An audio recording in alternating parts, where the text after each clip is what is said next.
E aí, gente, tudo bem?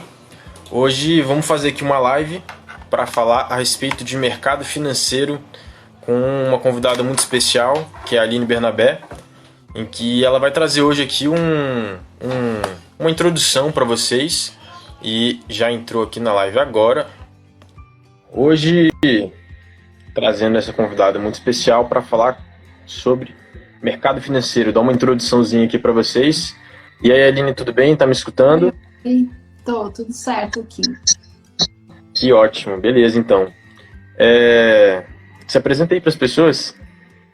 Presente. Oi, gente, prazer, meu nome é Aline. Eu sou...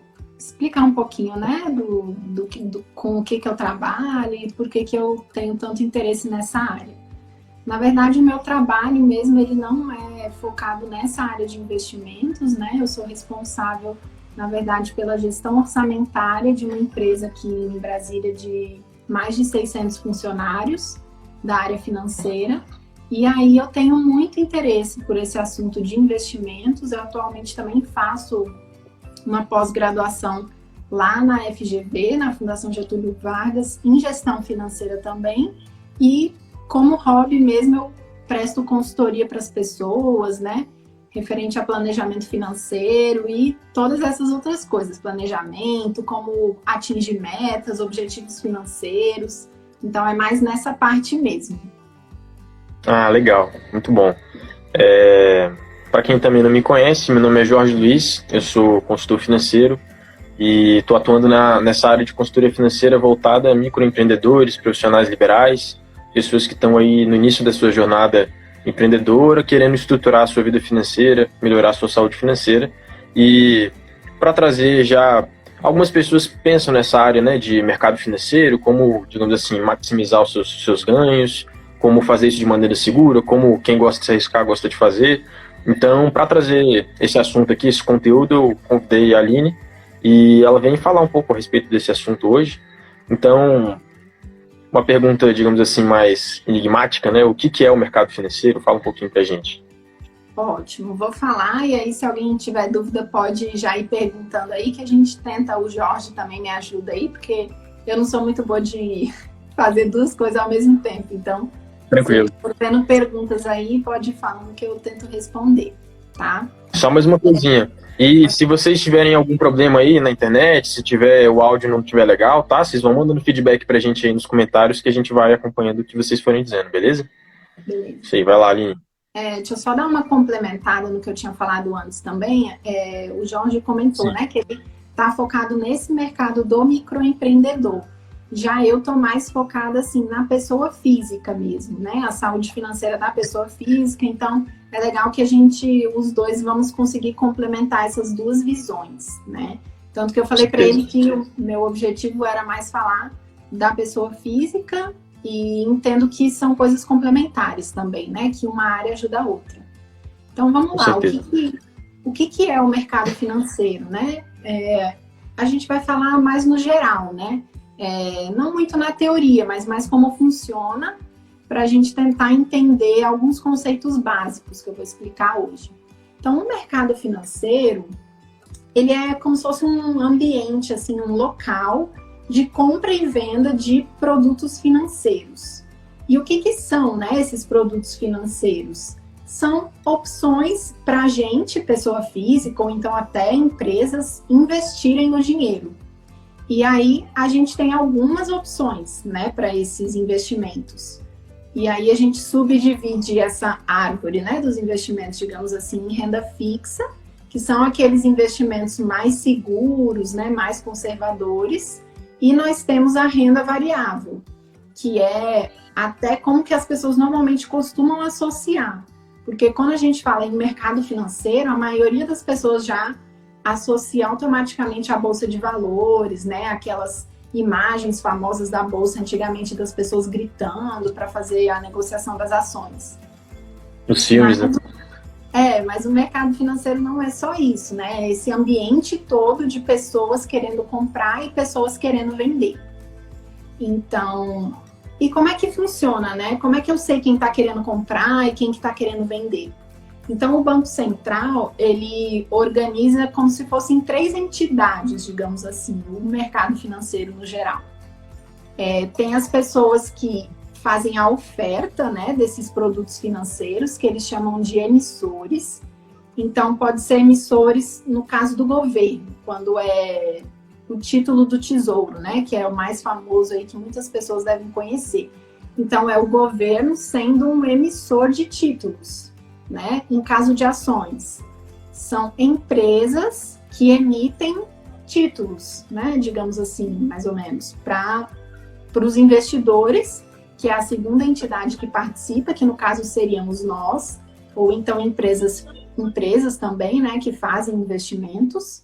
Então, a gente vai buscar essas opções que os emissores nos dão, né? Digamos assim, de investimentos. Então, tem os emissores que estão ofertando esses produtos financeiros e tem os investidores, que são as pessoas que estão buscando comprar esses produtos financeiros. E, por último, a gente precisa de alguém que faça esse jogo no meio do campo, né? Então, beleza, tem alguém querendo comprar e tem alguém querendo vender. Mas como é que essas duas entidades vão conversar? Né? Então, a gente tem a terceira entidade, que são os intermediários, que é quem justamente faz essa conexão. E o que é um exemplo, né, desses intermediários são as corretoras de valores. Então, as mais famosas, a XP, a Rico Investimentos, a Easy Invest, são exemplos de intermediários nesse mercado financeiro. Tá? Eu até pensei em trazer algumas siglas para a gente falar do mercado financeiro, porque eu acho bem difícil de não fazer essa associação, né, das siglas, porque a maioria do medo das pessoas são as siglas. Falam, nossa, mas é tanta sigla que eu nem sei o que eu faço. Então, parece que tá falando outra língua, né? Outra língua. Então, assim, tem que ir com calma mesmo, com o tempo que a gente vai se acostumando, né, com as siglas. Mas tem duas que eu acho, 2 ou 3 que a gente pode falar. E aí, se quiserem que eu explique mais alguma também, é só falar. Uma sigla que é muito importante, que ela vai ser até discutida aqui mais para frente, né, para a gente saber como que funciona o mercado financeiro, é a gente entender o que significa aquela famosa taxa que eles chamam de Selic, ou a taxa CDI, digamos assim, porque elas duas não são a mesma coisa, CDI e Selic são coisas diferentes, mas atualmente elas têm praticamente o mesmo valor. Então a gente pode considerar que elas são a mesma coisa, Selic e CDI. E ela é a famosa taxa de juros. Então, o que está acontecendo agora, né, no Brasil, no mercado atual? O que o governo está fazendo com essa taxa de juros? A taxa de juros, ela nada mais é do que, digamos assim, um incentivo para as pessoas comprarem mais ou comprarem menos, para movimentar a economia. Então, atualmente, a nossa taxa Selic, ela está baixíssima. Por que ela está baixa? Porque quanto menor a taxa Selic, mais o governo está incentivando as pessoas a tentarem girar a economia. Então, como a gente está passando por uma crise, o governo está constantemente abaixando essa taxa de juros, esse CDI ou a Selic, que é tudo a mesma coisa, na tentativa de que as pessoas comprem mais ou que as pessoas façam alguma movimentação para melhorar a economia. Tá? Então, essa é a primeira taxa que eu acho importante a gente lembrar dela, que ela influencia em todo o mercado financeiro, tanto no de renda fixa quanto no de renda variável. Outra taxa que, na verdade, não é taxa, né? Estou falando das siglas.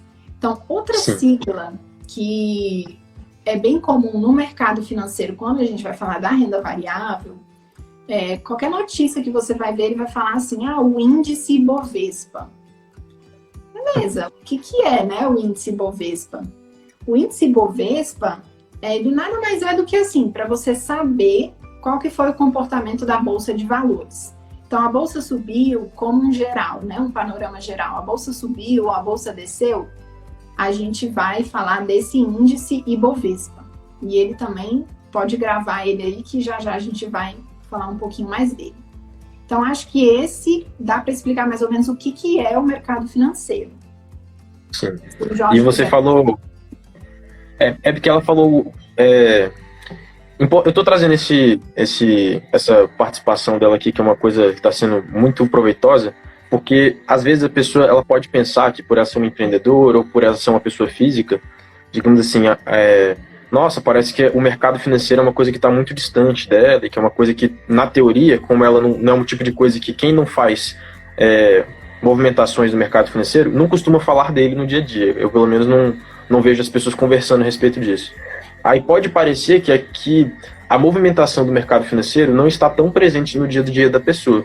Mas o que ela está falando é justamente mostrando o tanto que ele está presente, porque basicamente a maneira como o mercado e o mercado que eu falo agora, o mercado financeiro, se movimenta, dita muito o ritmo da economia no Brasil.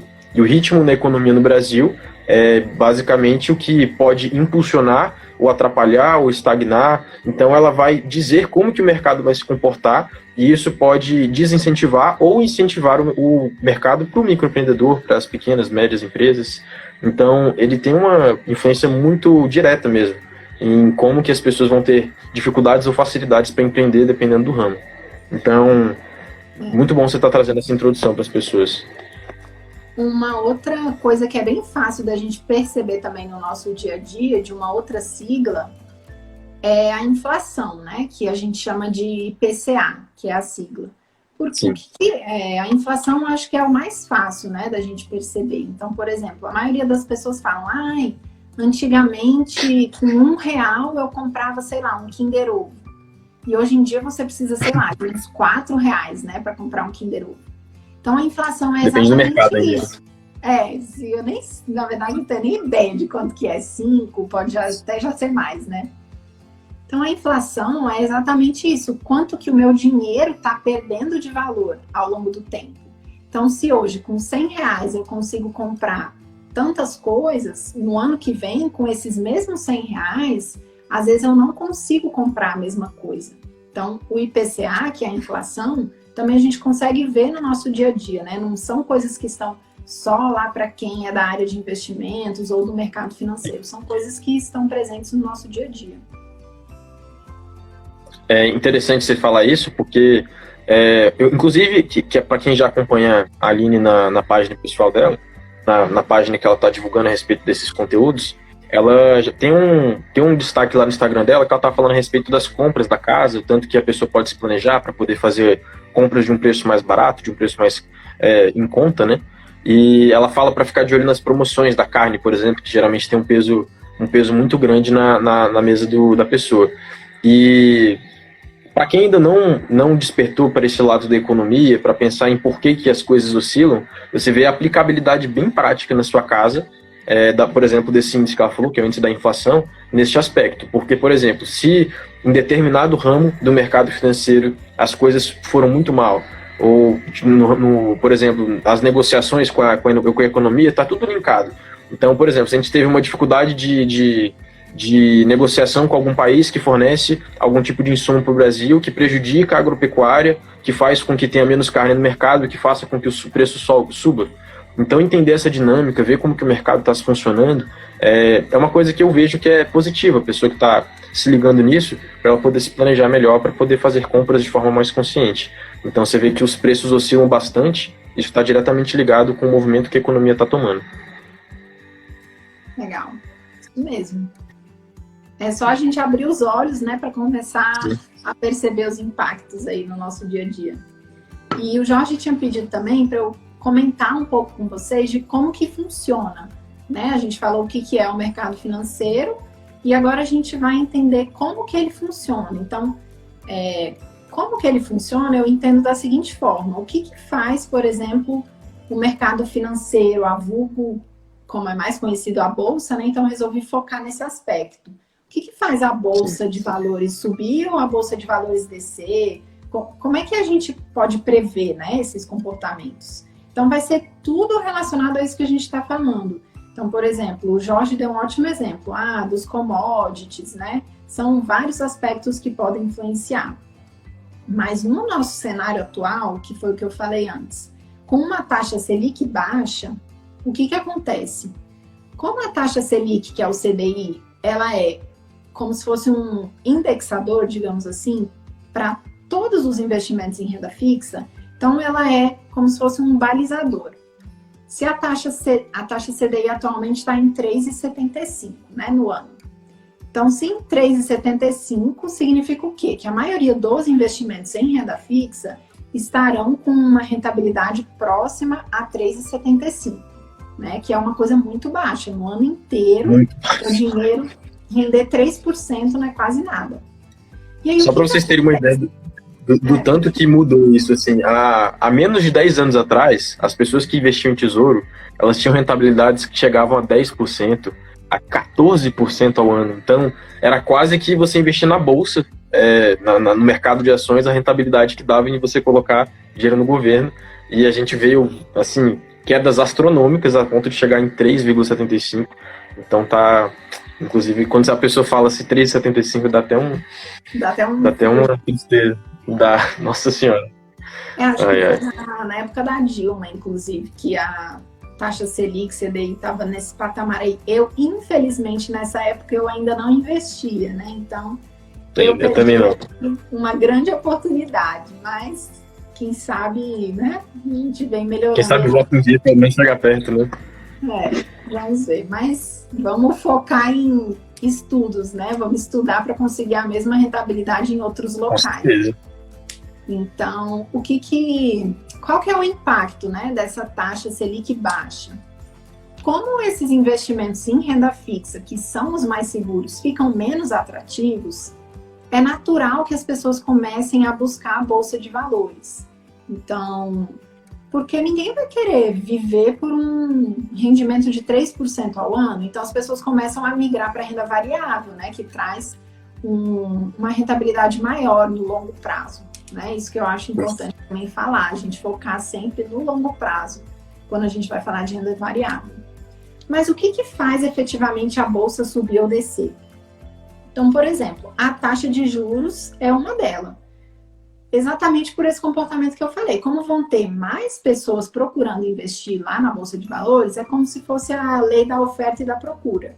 Então, como tem mais pessoas indo atrás da renda variável, a tendência é que o preço das ações fique um pouco mais alto também, né? Não vai ficar, assim, é uma coisa mínima, né? Mas é uma tendência. Então, quanto mais pessoas buscando a renda variável, que é o que está acontecendo agora, a tendência é que isso suba um pouquinho o preço das ações, tá? Outra coisa também que não dá para ser levada em desconsideração é o cenário mundial.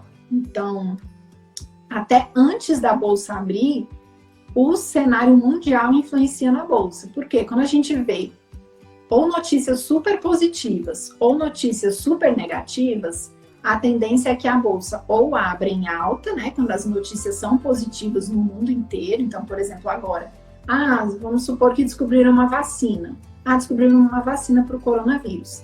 A tendência é que no dia seguinte a bolsa abre em alta. O que significa em alta, né? As ações vão estar mais caras. Então, se você comprou uma ação com um preço menor, no dia seguinte ela já vai estar valendo mais. Isso é assim, o comportamento geral, né? Porque tem cada ação, ela tem um comportamento, Então, o índice no geral, né, da bolsa. Outro quesito também muito importante que influencia nesse comportamento da bolsa são os investidores estrangeiros.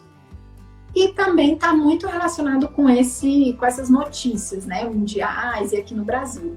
Por exemplo, um exemplo claro desse foi o caso do Moro, né? Não lembro se foi na semana passada ou na semana retrasada.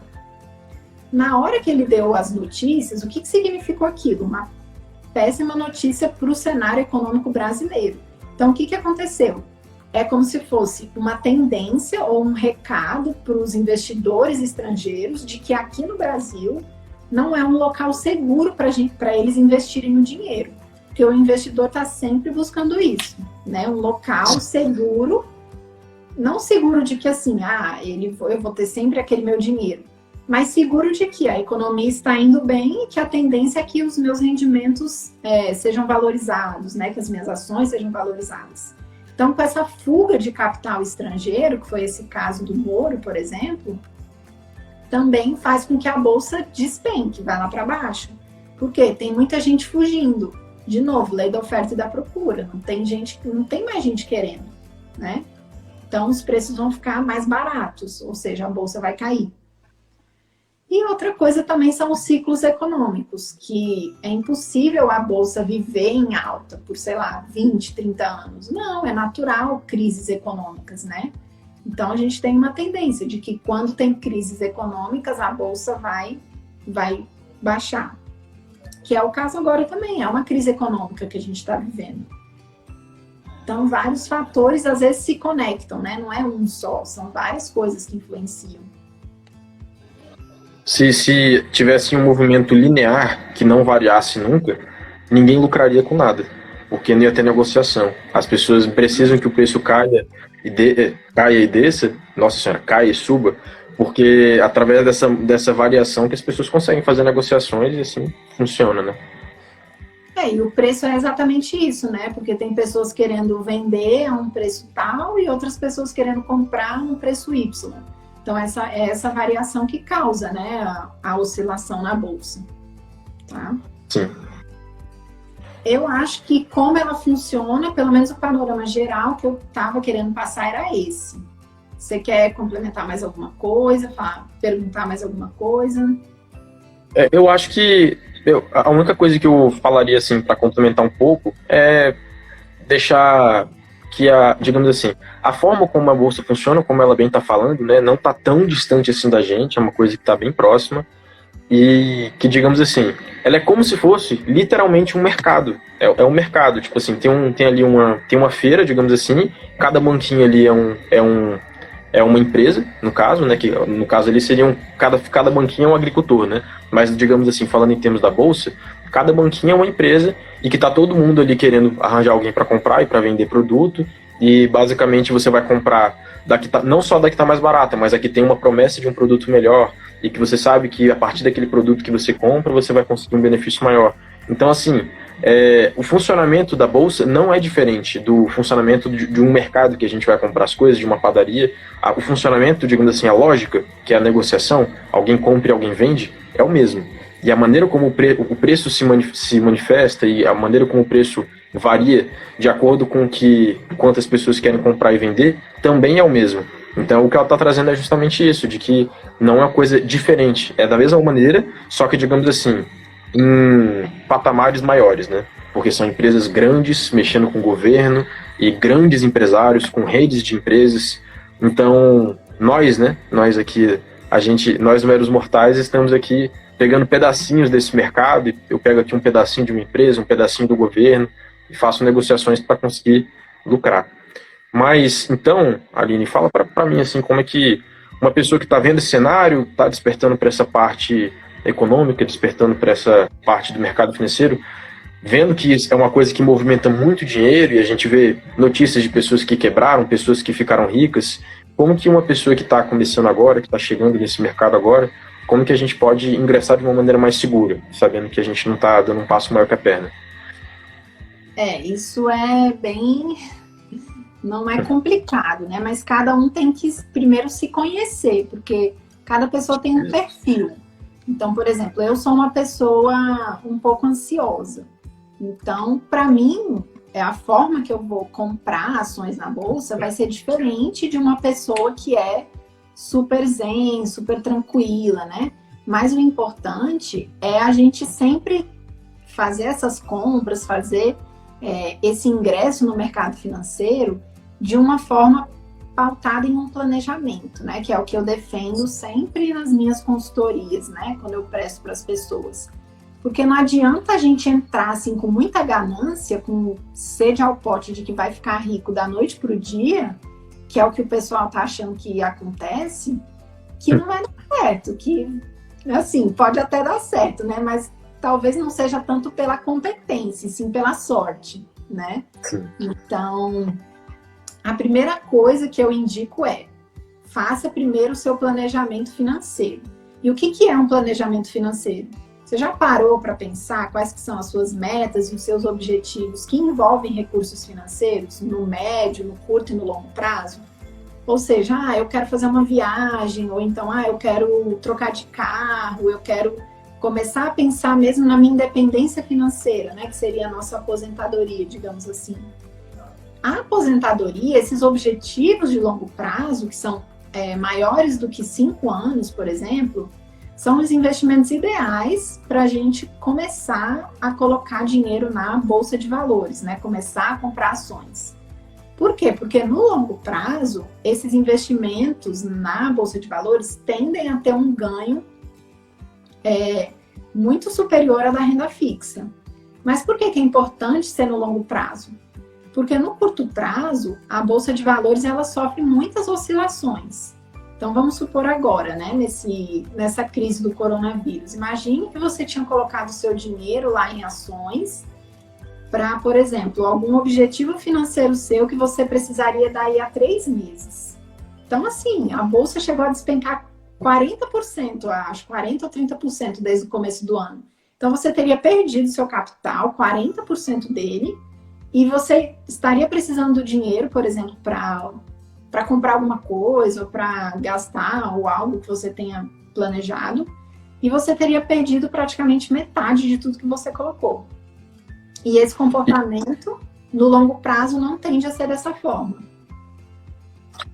Um detalhe, porque caso alguém ainda não tenha entendido como funciona isso de comprar e vender ação, digamos que quando você compra uma ação, você está, na verdade, comprando uma cota, né? Se você não está fazendo compras de lotes intensos, assim, lotes grandes de ação, você compra ali uma cota. O que é isso? Vamos supor, falando de uma maneira bem esdrúxula, bem assim, para todo mundo entender.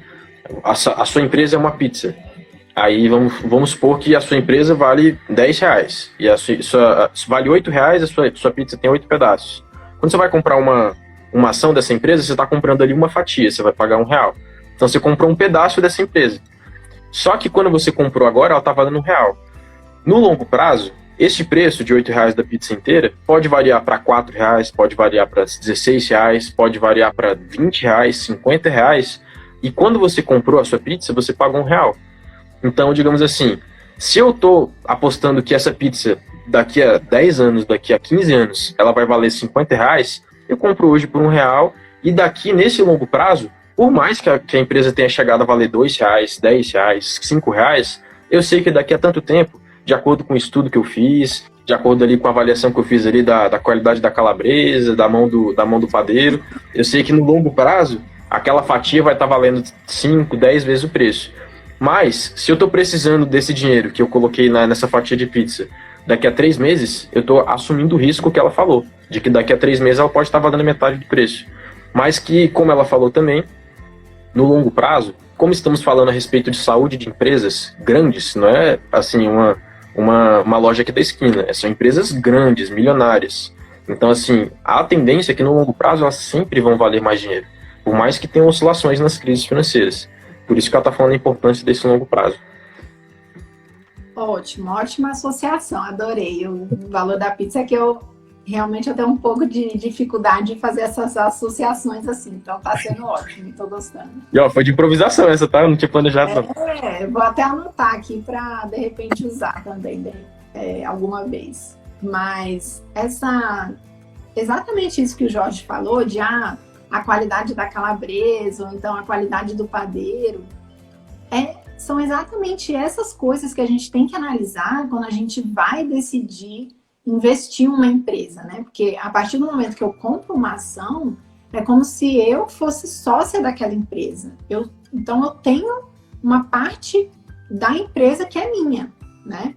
Então a gente tem que escolher bem o que a gente vai fazer com esse dinheiro. Então não é uma coisa assim simples, né? Escolher uma ação. Beleza, eu posso escolher aqui o amigo indicou? Posso lá, toma aí, bota nessa aí que tá legal. Mas o ideal é a gente mesmo tirar as nossas conclusões. Então, analisar os indicadores das empresas, analisar esse crescimento, analisar lucro, analisar ROI, analisar vários índices, né? Que não é da noite para o dia que a gente vai aprender a analisar. Então, isso é um ponto também muito importante.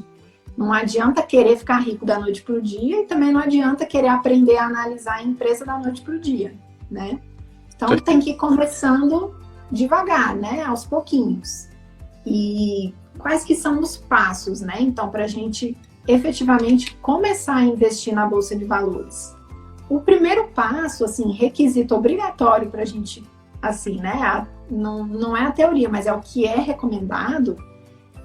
Não adianta eu querer garantir o amanhã sem ter o hoje. Então, o que é o hoje, né? No mundo dos investimentos. No mundo dos investimentos, eu garantir o meu hoje é eu ter já formado a minha reserva de emergência. Ou seja, não adianta eu querer já ir para as ações, que são coisas de longo prazo, que seria o meu amanhã nessa associação, sem ter feito o meu hoje, que é a reserva de emergência, né? E para quem não tem muita familiaridade assim com esses assuntos, né, de investimentos, o que é essa reserva de emergência? Essa reserva de emergência é um dinheiro que a gente separa para justamente poder passar por imprevistos tranquilo, né? Sem ficar desesperado, que nem agora. Tem várias empresas que estão demitindo pessoas, né? Tem várias pessoas que tiveram, às vezes, a jornada reduzida, então o salário reduzido. E a reserva de emergência é justamente para esse momento que a gente está vivendo agora. Quanto que é o recomendado para essa reserva de emergência, né? Antigamente, antes da crise, existia uma certa separação, né? Entre pessoas que são microempreendedoras, que é a maioria do público aqui, e entre pessoas que têm um salário mais fixo e estável, né? Então, para essas pessoas de salário fixo e estável, era recomendado uma reserva de emergência menor, e para as pessoas que são microempreendedoras, era recomendado uma reserva maior. Só que agora, com essa situação sem precedentes, as pessoas viram que talvez seja melhor que esses dois públicos, digamos assim, tanto as pessoas que têm rendas mais estáveis, como as pessoas que têm rendas instáveis, reservem o equivalente a 12 meses dos gastos mensais das pessoas. Então, vamos supor, eu fiz as contas aqui, minha energia, meu condomínio, meu aluguel, meu tudo dá R$2.000 por mês. Quanto que vai ser um dinheiro que eu tenho que ter nessa reserva de emergência? Que é um investimento que tem que ficar seguro, né? Eu não posso deixar esse meu dinheiro na renda variável, ele tem que estar na renda fixa, né?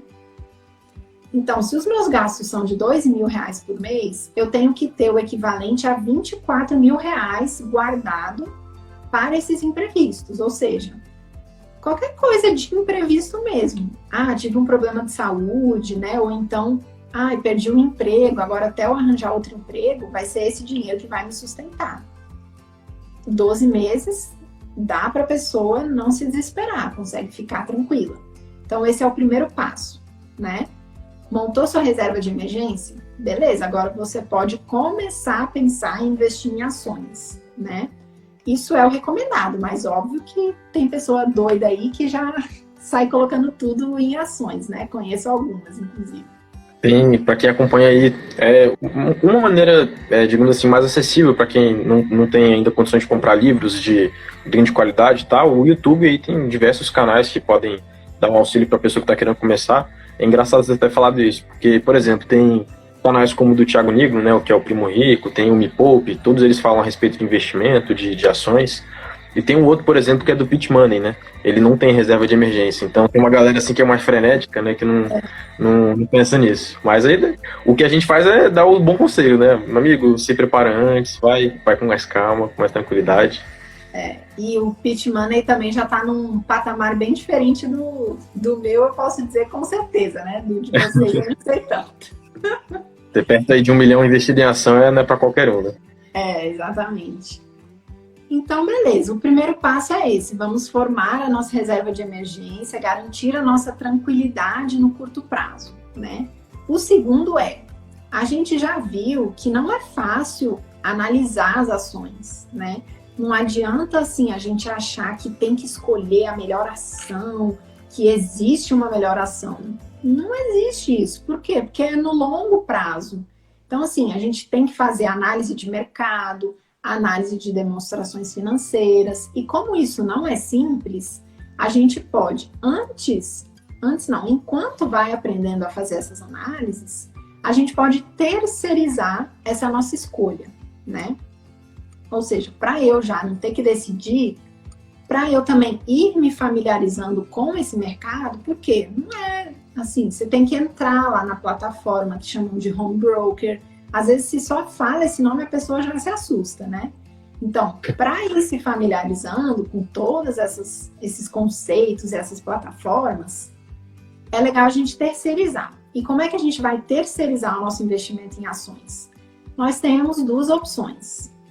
Uma é, a gente pode investir em fundos de investimento que fazem investimentos em ações. O que é isso, né? Então, por exemplo, eu tenho R$100. E aí eu vou dar R$100 lá para uma corretora de investimentos que tem um fundo. Um fundo de investimento é o quê? Não é que são pessoas. Existe um especialista, né, um gestor que fica do outro lado, e esse gestor faz todas essas análises que a gente está falando e escolhe. Eu vou comprar 10 ações aqui da empresa Magazine Luiza, vou comprar 50 ações da empresa Via Varejo, vou comprar esse mix. E aí ele monta um fundo com todas essas ações que ele escolheu.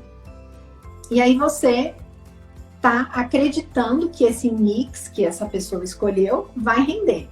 Então, beleza, você tem já uma pessoa trabalhando para você para fazer isso.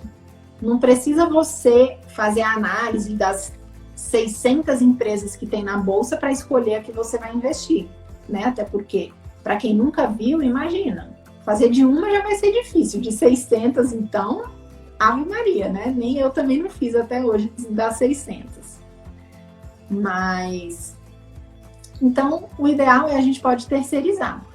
O fundo de ações é uma opção, então você pode colocar, e aí é acessível, né? A partir de R$100 você já consegue nesses fundos de ações.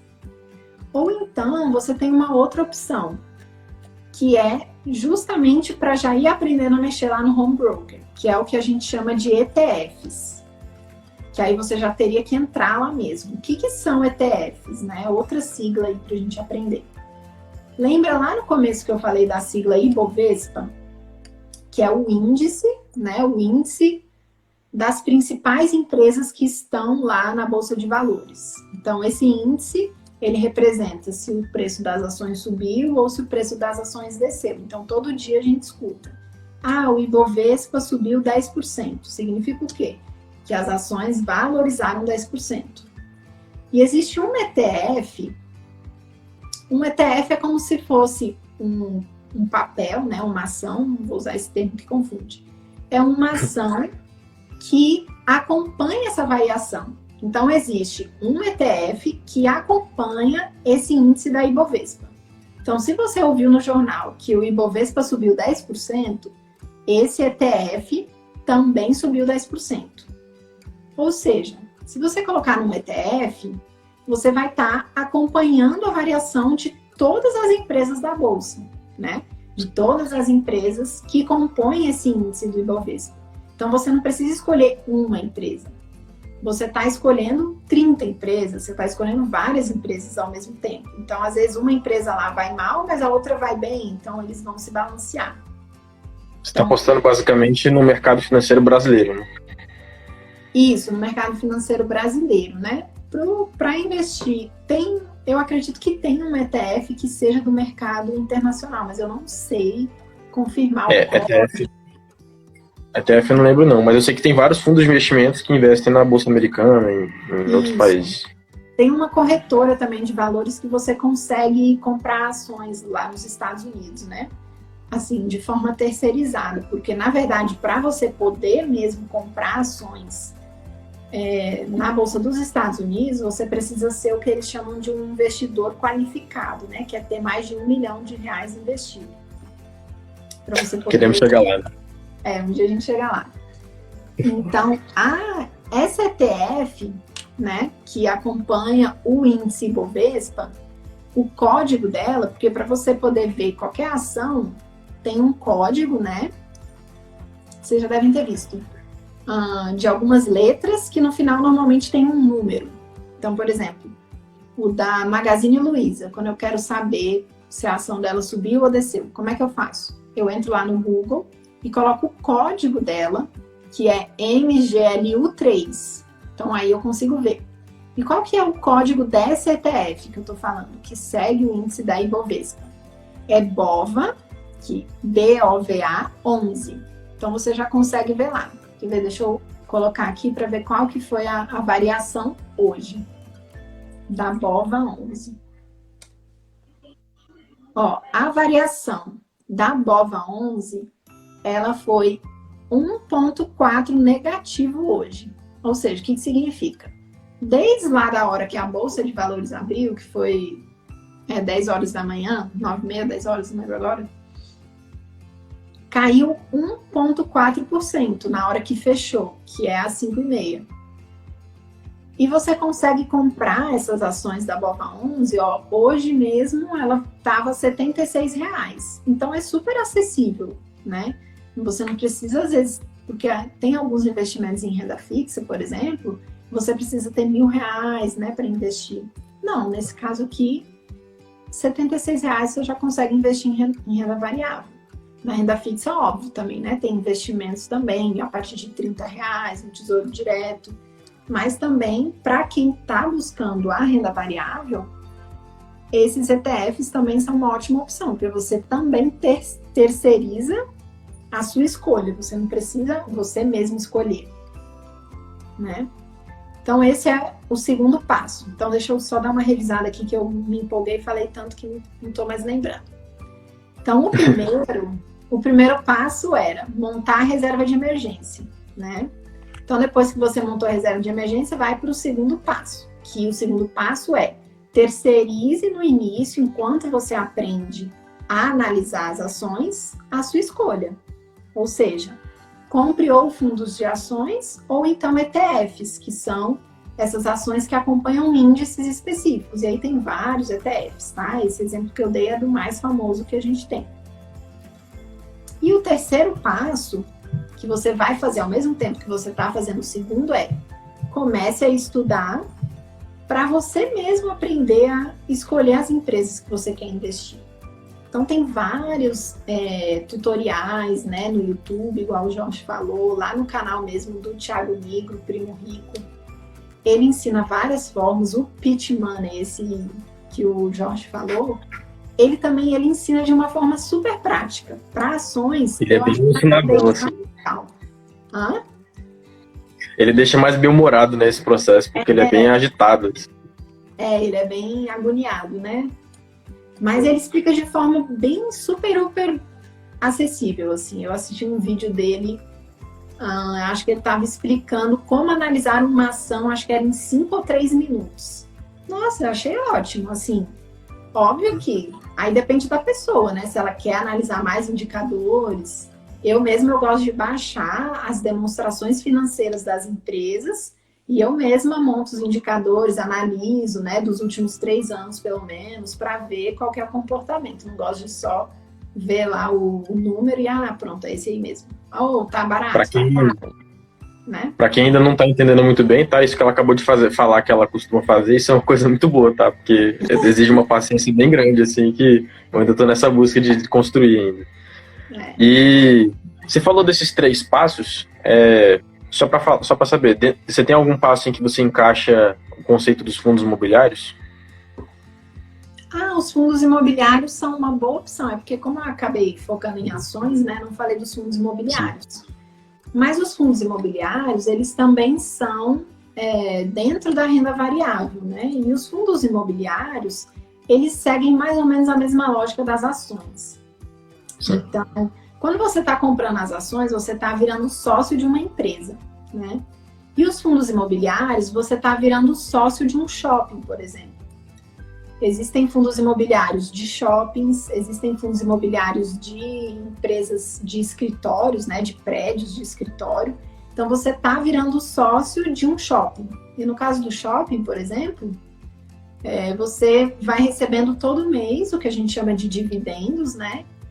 Que é com base no aluguel que a Cacau Show está pagando lá pro Parque Shopping, né? Aqui em Brasília, no caso. E aí você recebe esse retorno de dividendos, que também costuma ser um dos primeiros passos para as pessoas que buscam a renda variável. Porque é mais fácil você analisar um fundo imobiliário do que você analisar uma empresa, né? Porque quando você vai investir numa empresa, você está apostando naquela empresa. Mas no fundo imobiliário, não. Você está apostando num conjunto de shoppings, né? Porque não é de um shopping. É de um conjunto de 10 shoppings, 15 shoppings. Então fica uma coisa mais pulverizada também, né? Se um vai bem, às vezes o outro pode ir mal e vai dando uma balanceada. E além desse ramo de shopping, de escritórios, tem galpões logísticos. Então, por exemplo, a gente que hoje está vivendo um momento em que basicamente todo mundo está fazendo tudo pela internet, comprando coisas pela internet. Para você que ainda não sabe mais ou menos como funciona, as empresas mandam para galpões os produtos e desses galpões eles são encaminhados para as transportadoras até chegar em você. Então, basicamente, como está crescendo muito a quantidade de pessoas que compram coisas pela internet, também está crescendo muito a demanda por galpões logísticos que são posicionados em diversas áreas do país para, digamos assim, ser o intermédio entre as transportadoras e as empresas. Então, esses galpões logísticos cobram o aluguel das empresas e o que é mais interessante dos fundos imobiliários e que além desses galpões também tem a parte residencial mesmo, pessoas que têm complexos de prédios, de condomínios. E por que é tão interessante esse fundo imobiliário? Porque você está arriscando bem menos. Ele é um investimento que está no mercado de ações, ou seja, tem sim risco, existe uma variabilidade de preço, mas ele é bem menor. Por quê? Porque os fundos imobiliários trabalham com aluguéis. E os aluguéis têm contratos. Então, basicamente, se um fundo imobiliário acabou de fechar contrato e, digamos assim, 90% das salas ou dos galpões ou das casas que ele tinha para poder alugar, ele aluga, ele tem um contrato aí, às vezes, de 3, de 5, de 10 anos, garantida aquela renda. Então, você não está correndo tantos riscos assim, porque você sabe que tem pessoas que já fecharam o contrato e vão pagar durante esse tempo. Então, uma coisa que eu sempre falo, isso a gente não chegou nem a conversar, mas eu imagino que você deve construir sua vida financeira e já quer comprar uma casa, por exemplo, aí faz um financiamento aí de 30 anos, de muitos anos, e se compromete com uma dívida grande, se compromete com, assim, em que você está apostando numa coisa que você vai só ter de fato como seu dali a muito tempo. Então, para você que quer ter essa segurança de ter um imóvel e quer ter ali um aluguel, por exemplo, o fundo imobiliário é uma ótima opção. Então, vamos supor, você está pensando em comprar um apartamento de R$1 milhão. Apartamento bem caro. Ao invés de você colocar R$1 milhão em comprar um apartamento, é mais preferível você ter R$1 milhão de fundo imobiliário, ganhar de aluguel mais de R$10 mil por mês, que eles pagam direto na sua conta sem imposto, e você pagar R$2.500, R$3.500, R$5.000 no aluguel, ótimo, luxuoso, e você ter R$5.000 de renda. Então, assim, é uma alternativa muito boa para você que pensa em ter uma segurança, porque o dinheiro que você comprou de fundo imobiliário continua seu para você sacar a hora que você bem entender, e você ainda continua ganhando uma renda livre de imposto, e além disso ainda tem o próprio rendimento do fundo, que ao longo do tempo ele vai se valorizando. Então digamos assim, eu sou bem do time fundo imobiliário mesmo, porque é uma área de investimento bem atrativa para quem não gosta de se arriscar muito, mas também não quer uma rentabilidade básica da taxa Selic. E essa questão até que o Jorge falou, de 90% dos contratos de aluguel já estão fechados, né? Esse, inclusive, é um dos indicadores que a gente analisa na hora de escolher um fundo imobiliário. Então, quanto maior for essa taxa de ocupação, que é o que a gente chama, é melhor. Por quê? Porque significa que tem mais inquilinos, né, que vão te pagar o aluguel. Então, esse é um indicador que a gente usa, né, a taxa de ocupação. Eu estava até tentando abrir aqui, porque eu tenho 2 fundos imobiliários, né? Eu tenho um de galpões logísticos, que foi esse o caso que o Jorge falou, e um de shopping centers. Depois a gente troca umas ideias aí de quais que são. E aconteceu exatamente o que ele falou. Nesse momento atual, o de shoppings, por exemplo, os shoppings estão todos fechados, né? Então as pessoas não estão indo para os shoppings. Então o que aconteceu? Esse meu fundo imobiliário, ele se desvalorizou. Então eu comprei, sei lá, a cota dele, na época eu paguei R$ 150 e agora está R$ 90. E o do galpão logístico aconteceu ao contrário, por exemplo, né? Agora, como tem várias pessoas, essa tendência do e-commerce está muito mais valorizada, aí o meu fundo imobiliário dos galpões logísticos está mais valorizado. Então, tem também esse... Por isso que é interessante a gente ter várias opções, né? Porque eu estou ganhando de um lado, mas eu estou perdendo do outro. Então, pelo menos está equalizado. E não apostar todas as nossas fichas em uma empresa só. Porque a gente, apesar de a gente fazer as análises, eu não estou lá dentro, né? Para saber, assim, se realmente tudo aquilo que eu estou vendo é o que vai acontecer. Então, a gente tem que pulverizar aí os nossos ganhos, né? Para não correr tanto risco, né? Porque a gente já está na renda variável. Sim. Eu tenho até aqui... Uma coisa que Eu estou procurando aqui o negócio do fundo imobiliário para dar esse exemplo aí que você falou. Uma coisa que a Aline falou que é muito interessante no início da live, que a pessoa, primeiro, ela tem que buscar se conhecer, né? Para ela poder entender qual que é o padrão dela de ganho. Eu, pelo pouco que eu tô vendo aqui do que ela tá falando, eu me identifico bastante com a maneira dela de investir. Mas tem gente, por exemplo, que não quer ter essa segurança toda, já quer investir em grandes ganhos. Por exemplo, esse livro aqui, Os Axiomas de Zurique, para quem quer começar a entender mais ou menos como funciona esse risco e os ganhos, esse livro aqui, ela tem uma visão bem, digamos assim, hardcore nesse aspecto. Ele fala que ele só investe em, no máximo, 5 ou 6 ações ao mesmo tempo, porque ele gosta de cuidar bem cuidado dessas ações e não pulverizar tanto. Isso é uma maneira de investir. Não tem certo e errado nesse aspecto, depende do seu padrão, né? Eu também gosto de ter um pouco mais de segurança nesse aspecto. A Fernanda avisou aqui que... Ah, é verdade.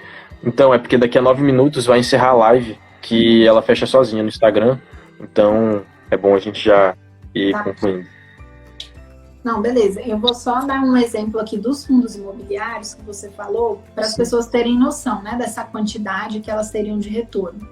Então, eu peguei aqui como exemplo um fundo imobiliário em shoppings, tá? Que foi esse que o valor está baixo.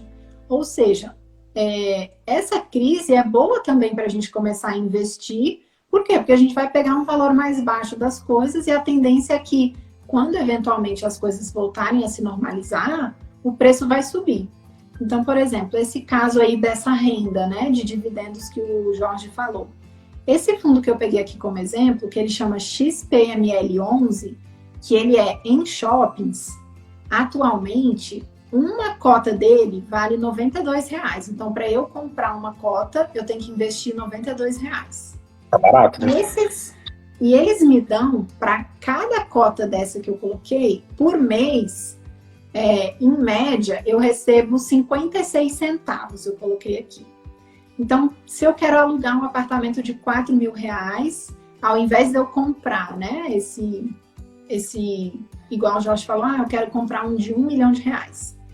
Para eu ter uma renda mensal de R$4.000 com esse fundo de investimento, esse fundo imobiliário específico, eu precisaria comprar 7.100 cotas dessas de R$92.